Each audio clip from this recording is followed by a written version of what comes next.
Welcome back to the channel.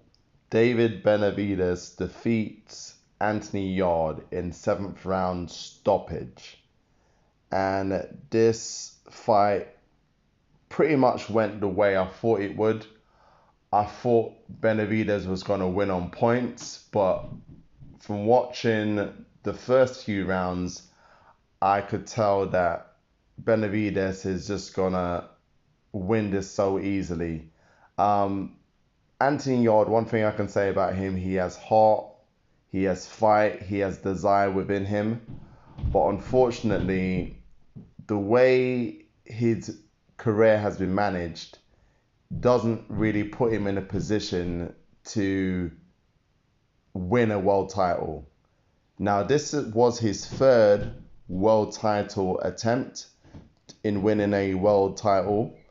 And every time he has stepped up to this level, he always seems to get tired, and it just shows that he does not quite belong at that level. And the problem for me has always been Anthony Yarde's level of opponents that he's fought throughout his career.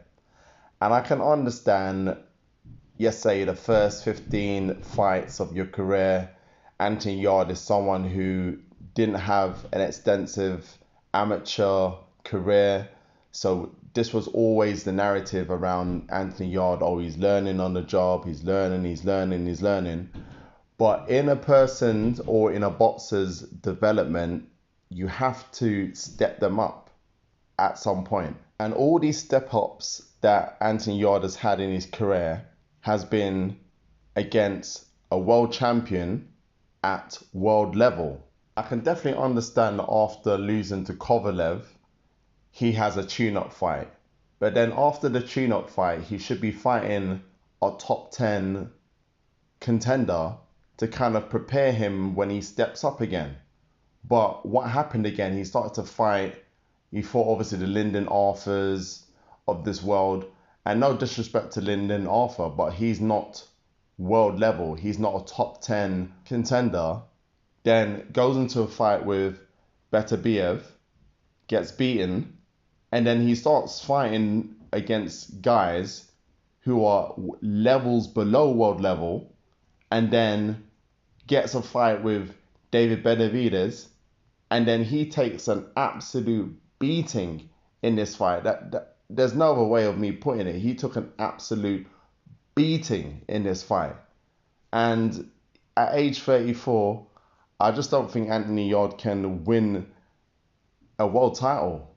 Because the time to help Anthony Yarde to become world level was after the first Kovalev fight, where he should have been stepped up. But for some reason, I don't know whether it's Frank Warren or Tunde Ajayi, his manager, and also his coach, whether they were scared to kind of put him in with, top 10, top 5 contenders. And just, I always found that they were always making him fight these fights against low-level opponents. And he would obviously win these WBO international belts that will help him get a high ranking. And he would have a high ranking above all these other fighters that he's never fought before. And it just hasn't been a recipe for success for him. So I don't see him going anywhere else at all. But David Benavidez really showed his class.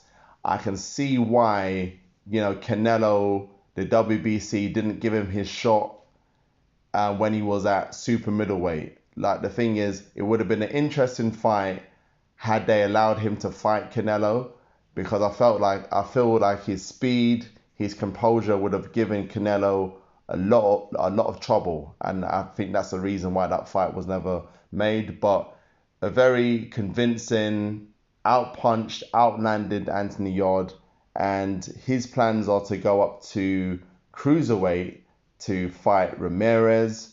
I was actually hoping that he would be fighting Bivol at light heavyweight, but anyway, those are my thoughts about this fight. Let me know whether you disagree. Do you think Anthony Yarde can win a world title at light heavyweight? Let me know. Don't forget to like, comment, and subscribe, and I'll see you on the next one. Peace.